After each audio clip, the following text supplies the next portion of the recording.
Lenny Summers is one of the quiet tragedies of Red Dead Redemption 2. Young, sharp, and full of the sort of promise the gang rarely let itself keep. He's only in his late teens, but he carries himself with a maturity that makes him stand out among men nearly twice his age.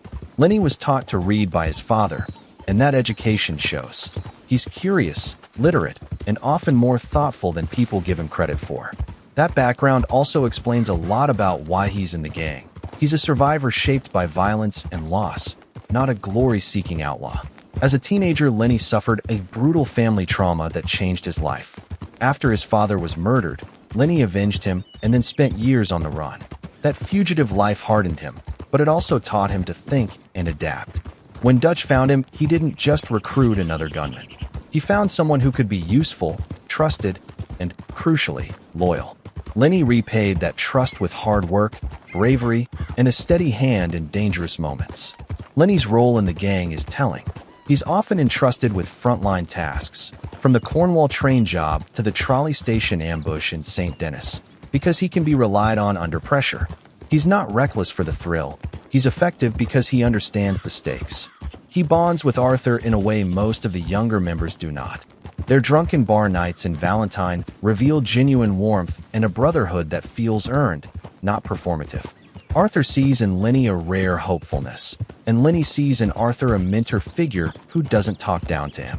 But Lenny's intelligence and potential make his death hit harder than most.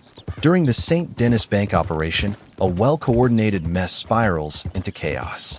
Lenny helps lead the escape across rooftops, and in the scramble, he's shot by lawmen, killed in the middle of the route. It's abrupt, ugly, and utterly avoidable if the gang's plans had been smarter or less desperate. There's no cinematic last stand, just a young life cut off while still trying to do his part. That suddenness highlights the game's cruelty. The people with the most to lose are often the ones who die first. After Lenny's death, the atmosphere inside the gang shifts. The optimism that he symbolized, the idea that this group could offer a future, evaporates. People like Charles, Sadie, and Arthur feel the loss keenly. Even the hardened members can't shake the sense that something precious has been taken. Lenny is later buried alongside others lost in St. Denis, a reminder of how the gang's choices kept taking its best people. Lenny Summers matters because he represents what the Van der Linde gang might have become under different circumstances. A community capable of nurturing potential, not consuming it.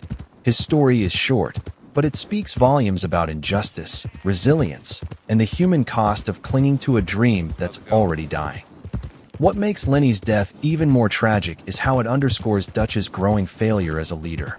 Lenny trusted Dutch's vision completely, believing that the chaos and bloodshed would eventually lead to freedom. But by the time of the St. Denis job, Dutch's plans were more about ego than escape. Lenny's death isn't just a loss for the gang. It's the moment the dream dies with him.